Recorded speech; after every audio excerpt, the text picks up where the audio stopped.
Muy buenos días, Amelia de Champs. Buenos días a todos y a todas. Primero, quiero expresar nuestras condolencias a la familia Santiler de Santiago. Falleció ayer Dominguito Santiler. Dominguito, cariñosamente. Periodista de larga data, comenzó como en el 50. Fuimos compañeros de trabajo en algunas etapas en Santiago. Un hombre bueno. Él trató muchas temáticas diferentes en el periodismo, pero fundamentalmente los deportes. Así que mucha tristeza. Lo conocía todo el mundo en Santiago y yo creo que todo el mundo lo apreciaba. Así que un abrazo a sus hijos, a todos sus familiares y a la familia de las Águilas Ibaeñas también, que esto le toca de manera directa. El discurso.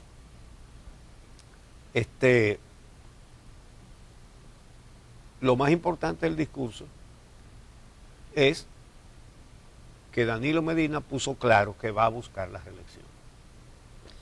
Ahora solamente falta ver por cuál de dos vías. Una reforma constitucional bastante cuesta arriba, pero posible. O un retorcimiento de eso de leguleyos, que un recurso que dice que la Constitución no dice lo que dice o que dice lo que no dice, y de ese tipo de cosas. Pero para cualquiera que crea imposible una reforma constitucional, le vamos a decir, el que está gobernando logra lo que quiere, porque eso se logra con dinero. Y ya vimos en el 2015 cómo los legisladores leonelistas firmaron, después de haberse puesto su broche de firmes, que no iban a ceder ante las pretensiones del presidente. Los broches rodaron por el suelo y los firmes firmaron. Los leonelistas, ¿no? Los leonelistas. ¿Ok? Entonces. Tanto que algunos enemigos públicos de la reelección hoy en día son los que más aplauden las obras de este gobierno y encabezan los actos, porque hay que decirlo, o sea, sí. Algunos se oponían de una forma quizás más discreta o porque no estaban de acuerdo o porque eran de la corriente de Leonel Fernández y entendían que debía habilitarse el espacio de Leonel para aspirar. Pero otros fueron bastante efusivos a la hora de defender su posición en contra de la reelección y ahora son de los primeros que vociferan cualquier cosa para ponerse delante del presidente Danilo Medina. Eso ha pasado y es público. Así es. Algunos de los más aguerridos leonelistas no se quedaron en dar ese paso en el 2015, sino que se pasaron de manera definitiva. Así es. A Danilo Medina. Entonces, vamos a ver qué necesita Danilo Medina para reformar la Constitución. Porque si nos vamos a los legisladores danilistas, a los diputados, porque en el Senado él tiene la mayoría, pero si nos vamos a los diputados danilistas, no son suficientes para reunir 2/3 partes que puedan cambiar la Constitución, pero él no cuenta solamente con los danilistas, él cuenta con los leonelistas. Primero, con los PRDistas, con los reformistas y con los PRMistas, por lo menos con los que necesite. Lo primero es que el mismo mecanismo de 2015 para obtener el apoyo de los leonelistas, después de aquel discurso de Leonel de que yo soy el guardián de la Constitución,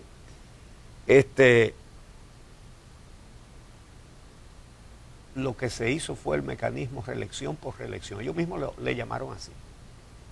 Reelección por reelección. Le decían, bueno, ¿tú te quieres reelegir? Apoya la reelección del presidente. Vamos a reformar la Constitución. Si no, te vamos a tirar a un candidato que te va a vencer. Y ellos saben lo que es el poder en unas elecciones.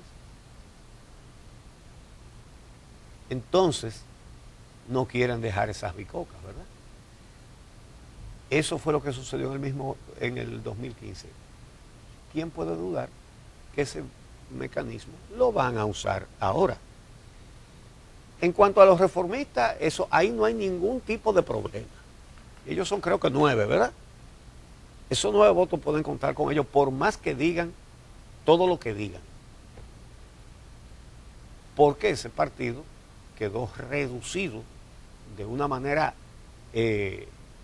espectacular en su fuerza electoral y el partido no tiene posibilidades electorales, pero para cosas como esta, 10 votos son 10 votos, son interesantes y a eso se le saca mucha ventaja. Se necesitan las 2/3 partes. Pero todavía, déjame acabar con lo que falta. Ajá. Los PRDistas ni hablar, son aliados. Sí. Por más que Leonel, como es que Miguel Vargas diga que va solo. Todos sabemos que no. Ahora, ¿y los PRMistas? Miren, la actual directiva del PRM ha sido la más clara y la más contundente en esas cosas. Y les ha advertido a los diputados de su partido que el que vote a favor de una reforma electoral se va del partido ipso facto. Bueno, entre la lealtad al partido y la lealtad al sueldo y a todas las demás ventajas que tiene el puesto de diputado, no hay que hacer apuestas ni siquiera para saber cuál va a ser la lealtad que va a funcionar. Si la lealtad a las ventajas o la lealtad al partido. Y para eso, lo que se dice es que está establecida la forma, está establecido el mecanismo, que consistiría en crear una falsa crisis en el PRM con un grupo que va a cuestionar cualquier cosa, lo que sea, que el presidente del partido de Puerto Plata y debería ser de Higüey. Cualquier cosa. Y entonces que van a hacer un rompimiento y van a regresar al PRD. Eso no lo duden. Es decir, en otras palabras, con dinero se logra hacer lo que usted quiera hacer con la Constitución. El discurso de ayer tiene muchas cosas importantes, interesantes, las vamos a comentar, pero creo que de entrada deberíamos decir que algunas de las cosas más importantes fueron las que no se trataron en el discurso, las que no se dijeron. Por ejemplo, en esa pintura surrealista de este paraíso, de este Edén en que vivimos, el presidente no habló de endeudamiento, él habló de economía, ¿verdad? Pero él no habló de endeudamiento. Sí, ni de cuánto representan las deudas que asumimos en el extranjero, cuál es el peso que tienen en esa inversión de la que habló el propio presidente. La deuda externa no se mencionó la carga que tiene eso en el presupuesto nacional. Ajá. Y se supone que ese es un discurso de rendición de cuentas.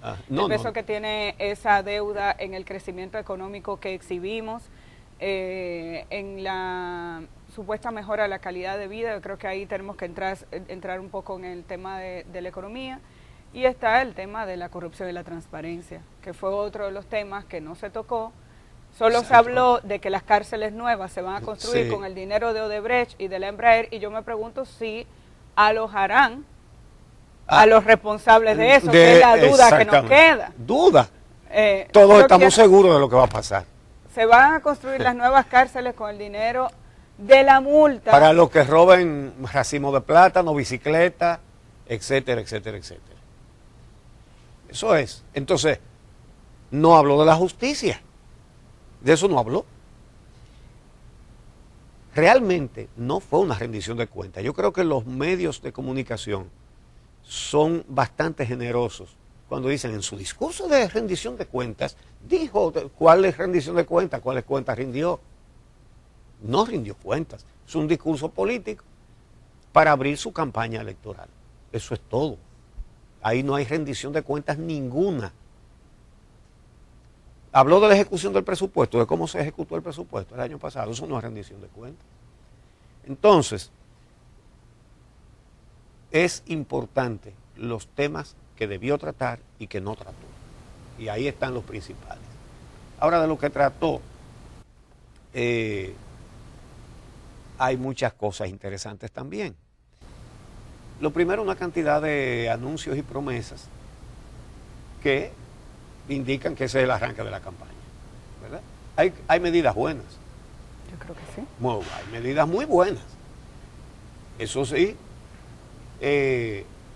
por ejemplo, lo de acabar con el asunto de pagar anticipos. Este debe ser el único país donde se pagan impuestos por anticipado. El hecho de reducir las ganancias de las administradoras de fondos de pensiones, eso es un reclamo justo que se ha venido expresando. Nosotros aquí hemos reiterado mucho ese aspecto de la seguridad social que hay que reformar, hay que ampliar la cobertura. Las administradoras de riesgo de salud ganan mucho y las coberturas son muy deficientes. Entonces eso hay que arreglarlo en beneficio del asegurado. El 911 en todo el país, esa es una de las cosas buenas, muy buenas que ha hecho el gobierno. El 911. Qué bueno que ahora anuncia que será en todo el país. Han ido agregando provincias, eso hay que decir. Sí, han ido agregando provincias y yo creo que es importante también que señalemos cómo se inserta el 911 en algunas provincias. Por ejemplo, algunos de ustedes habrán visto que hace menos de un mes, hace 2 o 3 semanas, estuve ayudando en Bonao a recaudar fondos para pagar un camión cuya deuda había asumido el pueblo, y digo el pueblo porque sí, el cuerpo de bomberos y a pesar de que el pueblo paga sus impuestos. Sí, en Bonao hay una tradición de muchos años. Yo recuerdo desde mi niñez y juventud se hacen telerradiomaratones para recaudar fondos para mejorar las condiciones en las que opera el cuerpo. ¿Cómo desde tu juventud? ¿Y tú eres vieja? Bueno, pero es que estaba ya quinceañera, etcétera. Entonces desde tu adolescencia, bueno, para ser más preciso. Gracias. Siempre ha habido tradición en el pueblo de recaudar fondos y hacer actividades para mejorar las condiciones en las que opera el cuerpo de bomberos. En esta ocasión, esa actividad era para pagar el dinero que faltaba, que era casi todo, de la importación de un camión usado, que es el mejor camión que hay en la provincia, en el municipio de Bonao y creo que en la provincia en este momento. No es que Bonao no tiene camiones, al contrario, el municipio de Bonao es probablemente uno de los que tiene un cuerpo de bomberos mejor equipados, gracias al esfuerzo de la gente, porque se entiende que eso es una prioridad. Lo interesante de este proceso es que el 911 entró a Bonao este año 2018.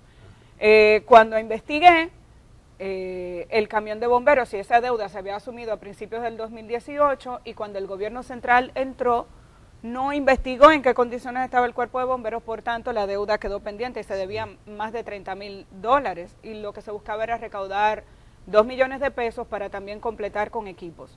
A raíz de la actividad del Teleradio Maratón, no solamente se consiguió con la donación, gracias a la donación de muchísima gente, que hay que agradecer siempre, no solamente se consiguió el dinero, sino que el gobierno, que había conseguido 40 camiones de bomberos a través de los chinos, prometió la entrega de otro camión, porque Bonao está en el Cibao Central y atiende no solamente las necesidades de la provincia, sino también de la carretera. ¿Por qué hago este relato? Porque es importante que este tipo de ejemplos sirva para que no se repitan en otras provincias de nuestro país. No debe esperarse una movilización de la ciudadanía como para que se complete el equipamiento de un equipo tan importante. Ayer el presidente Medina, dentro de los anuncios importantes que hizo, indicó que se va a hacer un análisis de los salarios que ganan los bomberos, que de verdad ganan un salario muy bajo. Ha habido reformas, en el caso de Bonao la alcaldía informó que habían hecho un pequeño incremento del salario,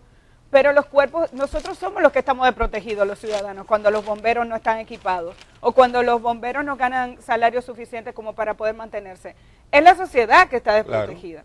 Claro. Entonces yo creo que ese es un ejemplo del estado en el que nos encontramos y qué bueno que se pretende prestar atención a este punto.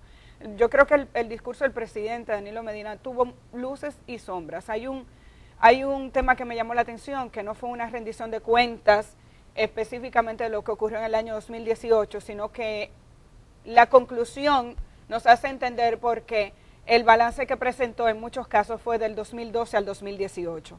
Nos estaba presentando sus logros a lo largo de este periodo y medio de gobierno. Porque tiene muchas pullas a Leonel. Al final, por ejemplo, sí. Yo no vengo a ofrecer...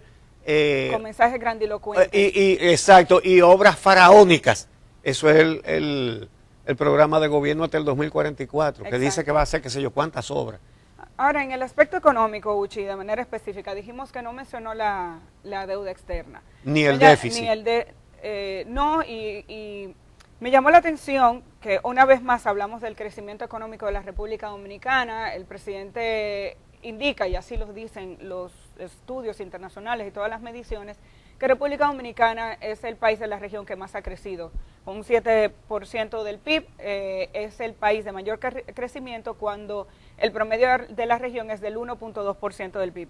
Él habla de la creación de unos 770,000 nuevos empleos entre el 2012 y 2018, pasando la meta que tenía el gobierno, que era de 600,000. Ahora bien, lo que el gobierno no dice es qué porcentaje de ese empleo es empleo informal. Y aunque habla de una reducción de los niveles de desigualdad, hay un estudio publicado este mes por la CEPAL que habla del 2016 y 2017, donde ese nivel de desigualdad en la República Dominicana, en vez de reducirse, se aumentó ligeramente. Parece que hay una tendencia a la baja en la República Dominicana. Ahora, cuando el presidente dice que la clase media en República Dominicana ha crecido, o cuando dice que la pobreza general del país pasó del 39% al 23%, uno ahí tiene que pelearse, definitivamente tiene que pelearse con los parámetros internacionales de lo que significa ser pobre y ser pobre extremo. Porque cuando tú te vas a la realidad de la República Dominicana, el mismo presidente Danilo Medina decía en el discurso de ayer que una persona, que no se puede hablar de crecimiento económico con gente ganando salarios de miseria. Y cuando el gobierno te informa que como parte de las medidas va a subir el salario mínimo del gobierno de 5,000 y pico a 10,000, te está diciendo bajo qué condiciones de vida estaban trabajando decenas, si no cientos o miles de empleados públicos. Tampoco se dice que una cantidad importante de los empleos generados se crearon en el gobierno. Y tú tienes que crear las bases para que el Estado funcione como un órgano regulador donde la población y la industria genere esos empleos y que sean empleos de calidad. De igual forma, entiendo que los programas sociales que anuncia el gobierno son importantes, pero son importantes en la medida que ayudan a las personas a compensar cuando tienen importantes niveles de pobreza, pero que de esa misma manera sea un soporte para que esa persona encuentre el mecanismo para salir de esos programas. Mira lo que pasa, es que esto es repetitivo. En cada discurso del 27 de febrero da unas estadísticas que realmente hay que poner en duda. Por ejemplo, él dijo ayer que la criminalidad se ha reducido de un 24 a un 10%. Es decir, que tenemos menos de la mitad de lo que teníamos el año anterior. Pero, por Dios, ¿quién puede aceptar? ¿De dónde sacan ese número? Porque a lo mejor lo sacan de la querella que pone la gente. Aquí casi nadie pone querella porque no confía en la policía. Yo diría que si eso la parte extrema. Que eso si eso se pudiera establecer con números, pudiéramos confirmar una cosa que sabemos. La mayoría de la gente que sufre robos, atracos y todo eso no va a la policía. Unos porque tienen miedo, otros porque no confían y dicen no van a hacer nada, porque realmente hay muchos casos en los que nunca se hace nada. Hay gente que le han robado 3 celulares, por ejemplo, y les roban el cuarto y no va, ¿a qué va a ir? Entonces, ayer mismo, con toda esa seguridad que dice él que hemos alcanzado, 3 hombres armados asaltaron a todo el que estaba en el Parque de las Praderas, señores, no en una cañada, en la avenida Núñez de Cáceres. Entraron a ese Parque de las Praderas, el Núñez de Cáceres ay Dios mío. No, bueno, Los Palmas, pero por ahí. No, mucho antes de eso. Ajá, exacto. Donde está un supermercado Bravo ahí, con la Gustavo Mejía Ricard, gracias. Señores, en la Núñez de Cáceres con Mejía Ricard, un parque bastante grande, y entraron 3 individuos y asaltaron a 35 personas, a 35. Hay un señor que pone un tuit en el cual copia lo que puso una hija del que estaba en el parque. Parece que ella lo puso en Facebook y él lo copió y lo puso. Le dijo, miren lo que le pasó a mi hija. Esa señora, parece que una joven señora que tenía un bebé, describe cómo huyó con su bebé en brazos y el pánico y toda la cosa, 3 hombres armados que le quitaron todo a todo el que estaba ahí. Ella estaba un poco más alejada y pudo escapar corriendo con su bebé en brazos. Y ella misma dice, yo quiero mi país, pero uno en esta situación lo que piensa es en irse de aquí, que fue otro tema que trató el presidente. Bueno, vamos a ver, vamos a poner el primero de algunos cortes del discurso que tenemos para comentarlo de manera específica. Habló de las cifras macroeconómicas y los análisis de sangre. Veremos eso. Adelante. Las cifras macroeconómicas de un país son, podríamos decir, como un análisis de sangre. Sacamos una muestra y vemos la salud del individuo. De esta forma detectamos debilidades y fortalezas. Quiero anunciarles... Ok, son como un análisis de sangre las estadísticas. Pero la salud no se mide solo con análisis de sangre, hay muchos análisis que hay que hacer. ¿Qué hace usted con hacer un análisis de sangre si no hace el análisis de la orina y de las materias fecales? Parece que el análisis de la materia tiene sangre porque lo sucio no lo tiene, ¿verdad? A ese no le hicieron ese tipo de, a ese paciente no le hicieron ese tipo de análisis porque si lo hubieran hecho, él hubiera hablado de endeudamiento galopante, irresponsable, hubiera hablado de déficit, hubiera hablado de que la República Dominicana pierde en el intercambio comercial con países más pobres y menos desarrollados y de mucho menos crecimiento económico. Entonces, esas cuentas que él saca de que sacamos 1,5 millones de la pobreza, sería bueno verlas.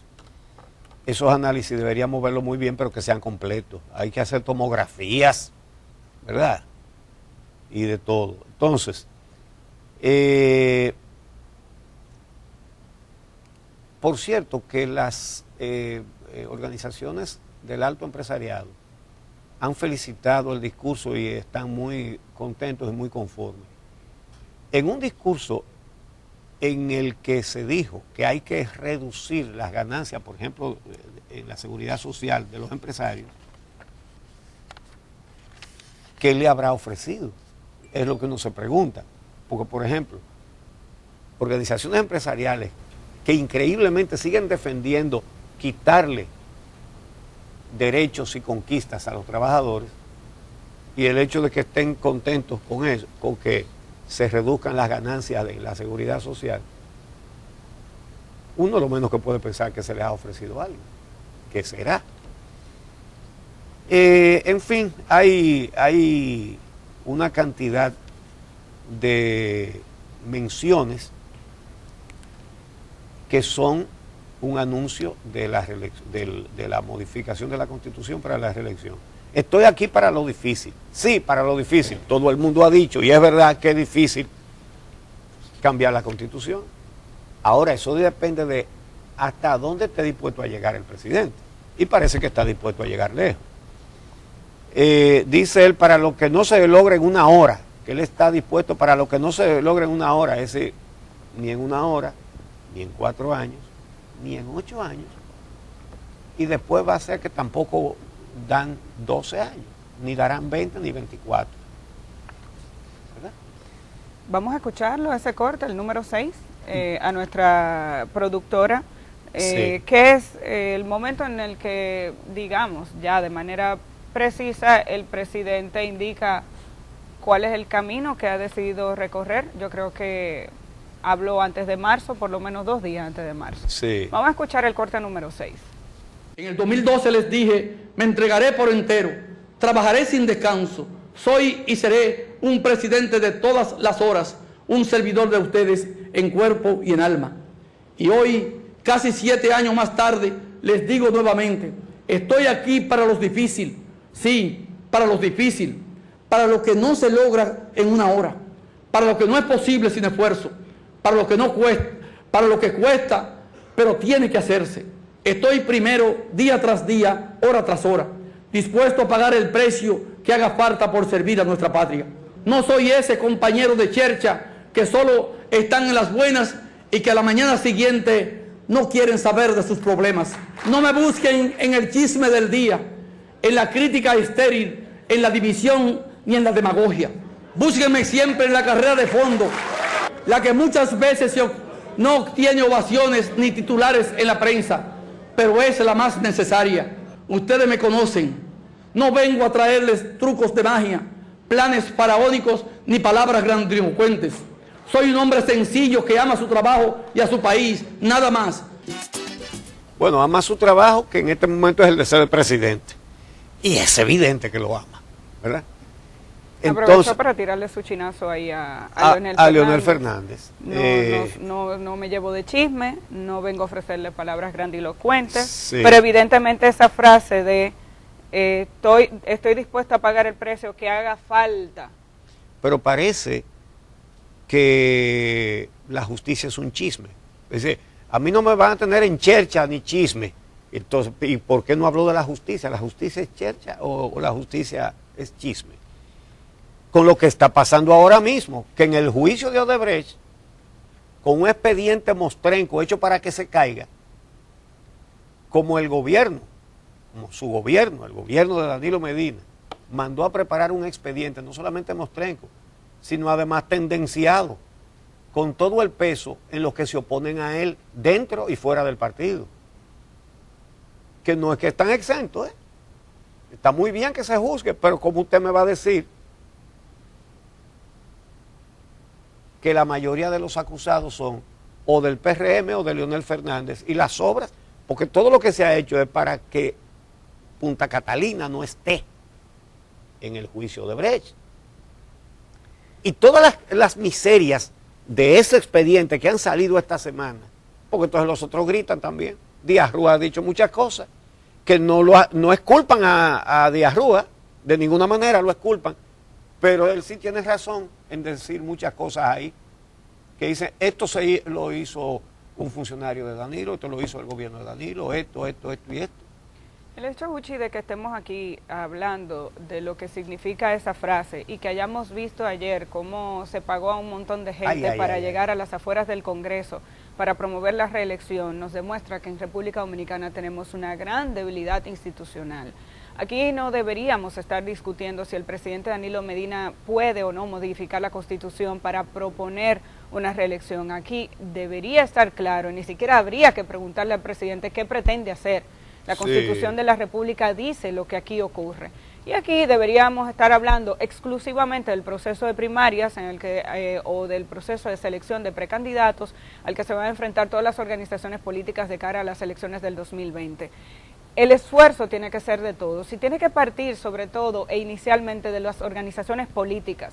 Mantener a la sociedad en este tipo de zozobra es afectar la institucionalidad de nuestro país y la democracia de la República Dominicana.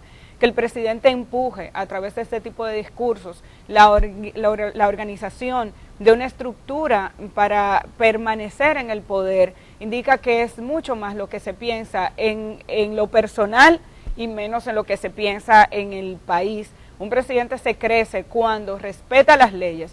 ¿Para qué hablamos aquí de la cantidad de normas que aprobamos? Estaban en el Congreso, que es donde se aprobó la modificación a la Constitución. Y ahí se está hablando de la posibilidad de hacer otra modificación. Entonces, si los mismos legisladores no respetan lo que hacen, ¿cuál es el ejemplo que le estamos dando a esta sociedad? Yo creo que debemos entrar en ese proceso de reflexión si es que queremos un país organizado. Y la clase política dominicana tiene que reflexionar al respecto. Me parece que el presidente Medina hizo un discurso donde también hay muchas cosas importantes que las vamos a ver más adelante. La modificación, por ejemplo, a la ley de la seguridad social es necesaria y el hecho de que se haya puesto plazo incluso de 2 meses para esa discusión es importante. Pero hay otros temas de fondo que si no cambian de raíz, esta sociedad no va a avanzar y la clase política dominicana es responsable del desorden que tenemos, junto con la sociedad que no exige, y permite permanentemente que este tipo de situaciones ocurra. En muchas ocasiones esto pasa debido precisamente a la práctica clientelar que se ha manejado desde el poder desde la época de Joaquín Balaguer. A él le debemos mucho de esto y que se lo han aprendido todos. Y finalmente, para mí, lo más ominoso, lo más sombrío que tuvo ese discurso, no el discurso, no, eso no está en el discurso, es un hecho. Es el hecho de que se hayan puesto circulares en las oficinas públicas, es decir, que era obligatorio ir para pedir reelección. Andaban en transporte, en guaguas, un montón de gente, con unas camisetas iguales todas y unas gorras iguales todas, muy bien elaboradas, con un diseño gráfico muy chulo, que decía el pueblo es el que manda, ¿verdad? Dice movimiento, el pueblo es el que manda.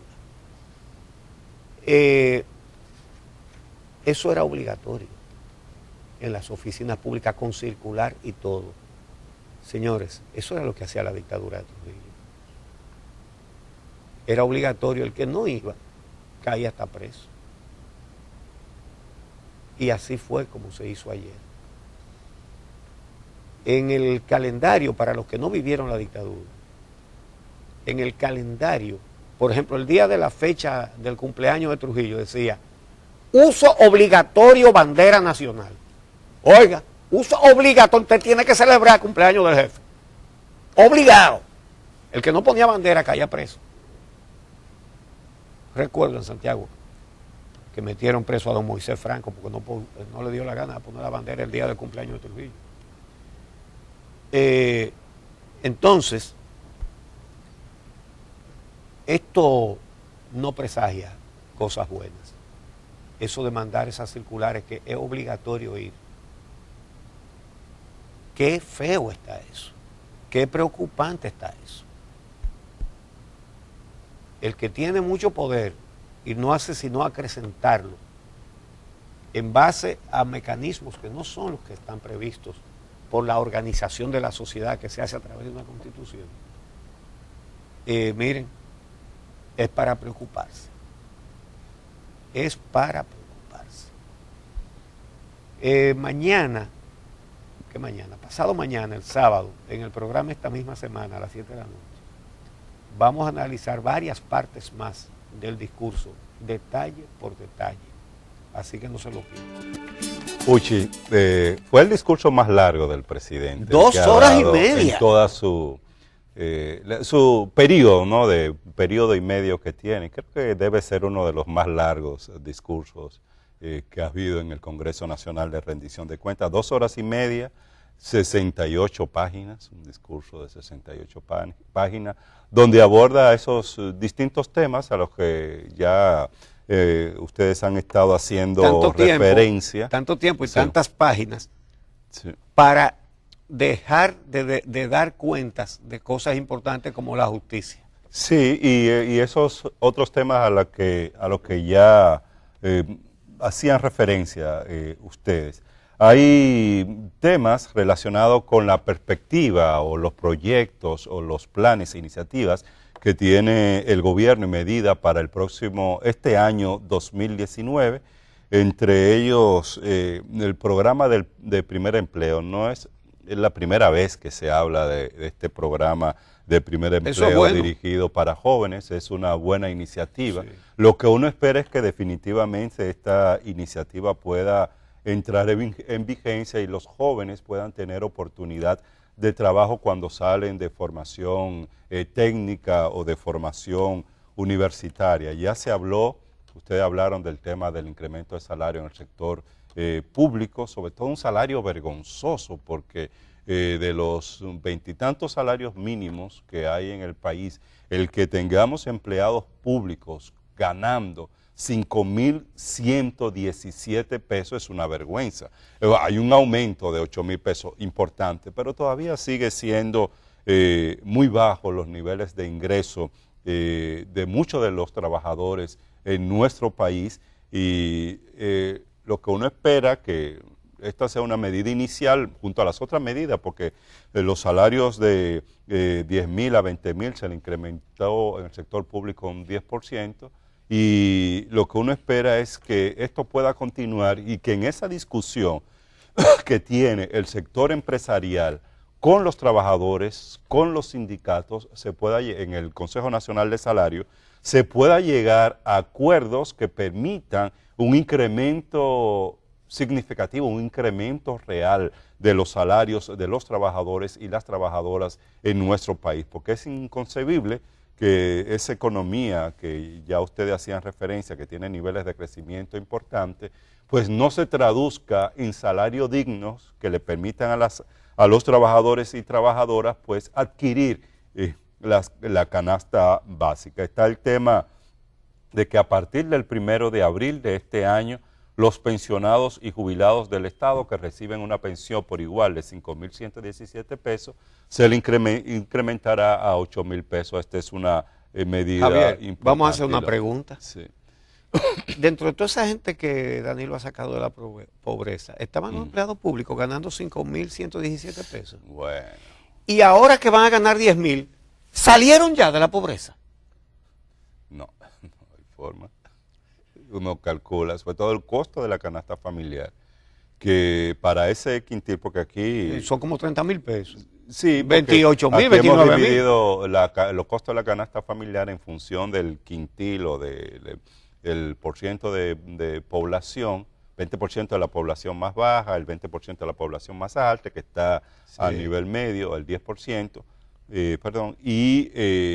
para estos sectores que están en la situación de mayor precariedad, pues sí, el costo de la canasta familiar se acerca a los casi 30.000 pesos. Entonces, ¿cómo es posible adquirir los alimentos básicos o cumplir con la subsistencia de la familia con esos niveles de ingresos tan bajos?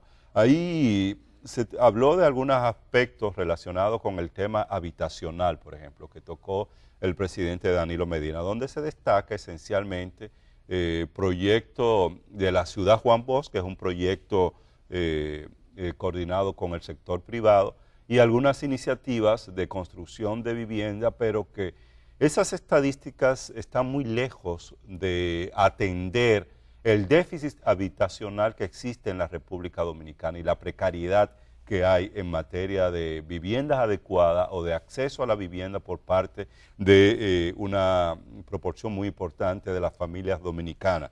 Se habla de un déficit habitacional que puede estar llegando cerca de los 2 billones de viviendas y no hay políticas públicas intensas dirigidas a reducir ese déficit habitacional en la República Dominicana, que es una de las situaciones de gravedad que tenemos en nuestro país y que está afectando a muchas familias, como decía.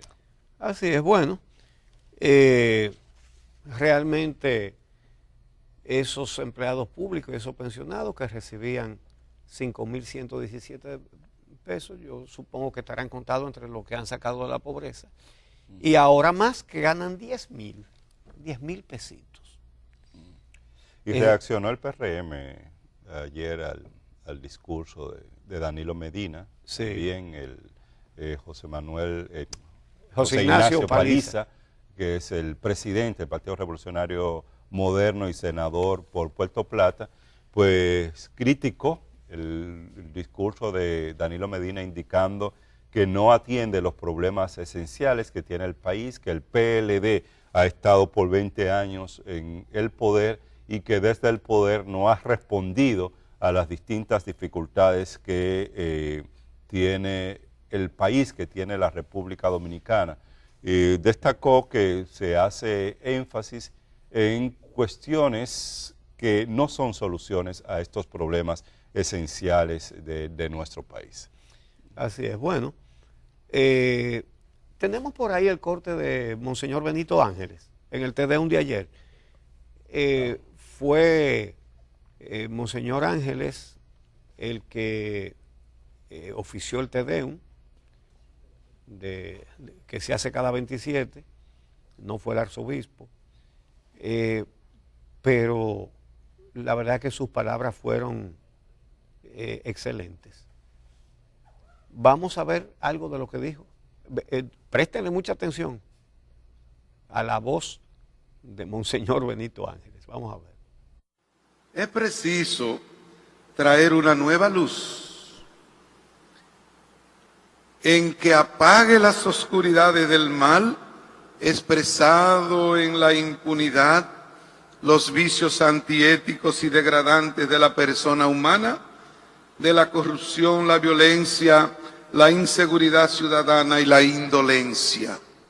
Como ya había pasado el discurso, parece que Monseñor no se lo creyó.